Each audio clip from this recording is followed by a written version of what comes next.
Hello അസ്സലാമു അലൈക്കും, welcome back to my channel. ഇന്ന് ഞാൻ വന്നിട്ടുള്ളതെന്ന് വെച്ചാൽ നല്ല ചൂട് ചായൻ്റെ ഒപ്പം കഴിക്കാൻ പറ്റിയിട്ടില്ല നല്ല അടിപൊളി കല്ലുമ്മക്കായൻ്റെ റെസിപ്പിയാണ് കേട്ടോ. നമുക്കിത് സിമ്പിളായിട്ട് പുറത്തുനിന്ന് കഴിക്കുന്ന അതേ ടേസ്റ്റിൽ വീട്ടിൽ നിന്ന് ഉണ്ടാക്കാൻ വേണ്ടി പറ്റും. അപ്പോൾ അതെങ്ങനെയാണ് ഉണ്ടാക്കാമെന്ന് നമുക്ക് നോക്കാം. അതിന് മുമ്പായിട്ട് ഞാനിത് ജസ്റ്റ് ഒന്ന് ക്ലീൻ ചെയ്തത് കാണിക്കുന്നുണ്ട് കേട്ടോ. ഇതുപോലെ ഒരു കത്തി വെച്ചിട്ട് നന്നായിട്ട് അതിൻ്റെ പുറം ഒന്ന് ഇതേപോലെ ഒന്ന് ക്ലീൻ ആക്കി കൊടുക്കുക. ഇനി കത്തിയല്ല, അല്ലെങ്കിൽ ഇതേപോലെ ഒരു ചകിരി എടുത്തിട്ട് ഇതേപോലെ നിങ്ങൾ നന്നായിട്ട് ഉരച്ചിട്ട് അതിൻ്റെ പുറം ഭാഗം നന്നായിട്ടൊന്ന് ഉരച്ച് കഴുകണം കേട്ടോ. എന്നിട്ട് ഇതേപോലെ ഒരു കത്തി ഉപയോഗിച്ചിട്ട് ജസ്റ്റ് കല്ലുമ്മക്കായ ഒന്ന് പിളർത്തിയെടുക്കാം. അപ്പം കാണുന്ന പോലെ വലിയ ഈസിയുള്ള പരിപാടിയൊന്നുമല്ല കേട്ടോ. ഞാൻ ആദ്യം വിചാരിച്ചത് ഇത് കാണുന്ന പോലെ ഭയങ്കര ഈസി ആയിരിക്കും ഈ പിളർന്നെടുക്കുന്നതെന്നെല്ലാം. പക്ഷേ എനിക്ക് ഭയങ്കരമായിട്ട് ബുദ്ധിമുട്ടായിട്ട് തോന്നിയതിന് പിന്നെ ഇങ്ങനെ ക്ലീൻ ചെയ്തെടുക്കാൻ വേണ്ടിയിട്ട് കേട്ടോ. അപ്പോൾ കല്ലുമ്മക്കായി പിളർന്നു വന്നാൽ അതിനുള്ളിൽ ഇതേപോലത്തെ ഒരു പാമ്പ് പോലത്തെ സാധനം ഉണ്ടാവും. അതൊന്ന് ക്ലീൻ ചെയ്ത് മാറ്റണം കേട്ടോ. എന്നിട്ട് നന്നായിട്ട് ഉള്ളിൽ കഴുകിയെടുത്താൽ മതി. അപ്പോൾ ഞാൻ നേരത്തെ പറഞ്ഞ പോലെ ഭയങ്കര ഒരു ടഫായിട്ട് തോന്നിയിട്ടുള്ള പരിപാടിയാണ് കേട്ടോ.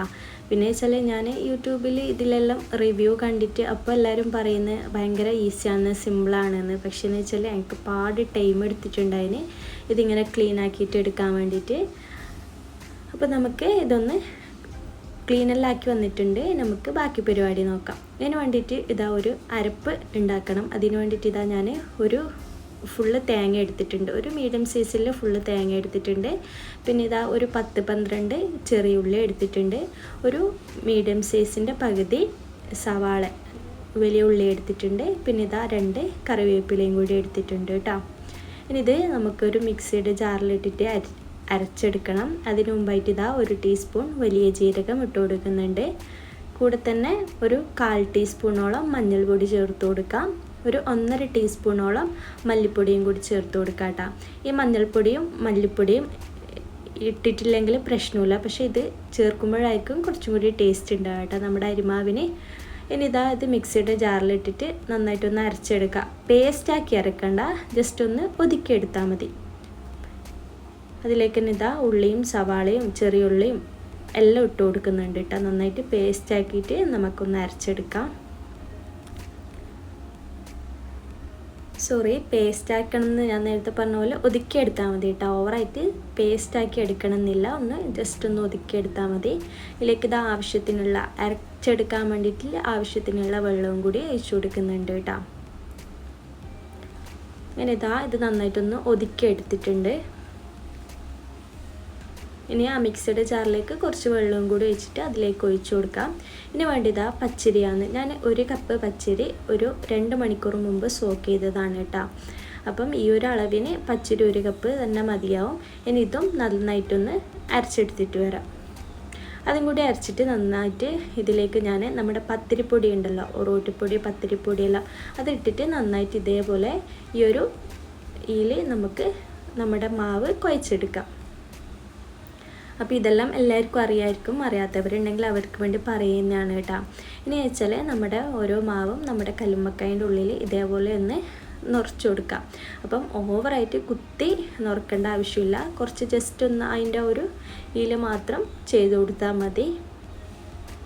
അപ്പോൾ മൊത്തത്തിൽ ഞാൻ ഇങ്ങനെ ചെയ്തെടുക്കുന്നുണ്ട്. ഇനി നേരെ നമുക്ക് ആവിത്തട്ടിൽ വെച്ചിട്ട് ഒരു ജസ്റ്റ് 20-25 മിനിറ്റ് നമുക്കൊന്ന് കുക്ക് ചെയ്തെടുക്കാം. അങ്ങനെ ഒരു അരമണിക്കൂറെല്ലാം കഴിഞ്ഞാൽ ഞാൻ ഇതൊന്ന് തുറന്ന് നോക്കുന്നുണ്ട്. നന്നായിട്ട് വെന്ത് വന്നിട്ടുണ്ട് കേട്ടോ, നന്നായിട്ട് കുക്ക് ചെയ്ത് വന്നിട്ടുണ്ട്. പിന്നെ വെച്ചാൽ ഈ ഒരു സമയത്ത് നല്ലൊരു സ്മെല്ല് വരും കേട്ടോ, നല്ലൊരു കല്ലുമ്മക്കായൻ്റെ ഒരു സ്മെല്ല് വരും, നല്ലൊരു രസമാണ് കേട്ടോ ആ ഒരു സ്മെല്ല്. ഇനി നന്നായിട്ട് തണിഞ്ഞെല്ലാം ചെയ്തതിന് ശേഷം ഞാൻ അത് ഒരു പ്ലേറ്റിലേക്ക് മാറ്റിയിട്ടുണ്ട്. ഇനി നമുക്ക് ഇതിൻ്റെ തോടുന്ന് അടർത്തിയെടുക്കാം. ഇതേപോലെ മൊത്തത്തിൽ ഞാൻ അടർത്തിയെടുത്തിട്ടുണ്ട്.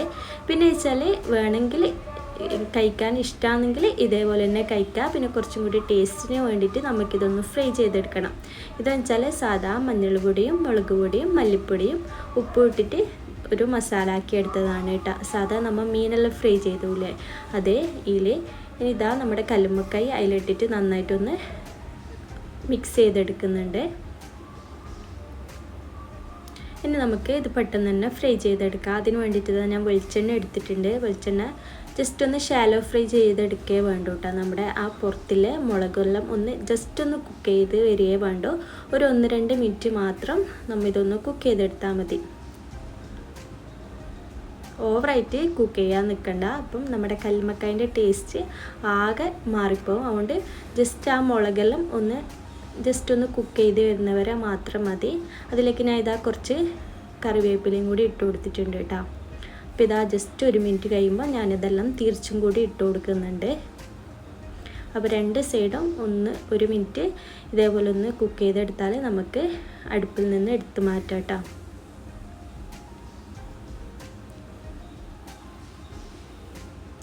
നല്ല അടിപൊളി ടേസ്റ്റുള്ളൊരു കല്ലുമ്മക്കായൻ്റെ റെസിപ്പിയാണ്.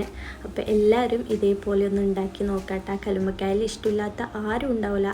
കണ്ണൂർ സൈഡിലെല്ലാം എല്ലാ ദിവസവും വൈകുന്നേരം എല്ലാ തട്ടുകടയിലും ഉണ്ടാകുന്ന ഒരു മെയിനായിട്ടുള്ള സാധനമാണ് കേട്ടോ കല്ലുമ്മക്കായ ഫ്രൈ. അപ്പം നല്ല അടിപൊളിയാണിത്. അപ്പം ഇതുവരെ കഴിച്ചു നോക്കാത്ത ആളുണ്ടെങ്കിൽ എന്തായിട്ടും ഇഷ്ടമാവാൻ ലൈക്ക് ചെയ്യുക. അതുപോലെ തന്നെ സബ്സ്ക്രൈബ് ചെയ്യാത്തവരുണ്ടെങ്കിൽ സബ്സ്ക്രൈബും കൂടി ചെയ്യുക. ഉണ്ടാക്കി നോക്കിയിട്ട് ഒന്ന് കമൻറ്റും കൂടി അറിയിക്കുക കേട്ടോ. നെക്സ്റ്റ് ഇതുപോലുള്ള വീഡിയോ ആയിട്ട് നമുക്ക് വീണ്ടും വരാം. അതുവരേക്കും ഇൻഷാ അല്ലാ.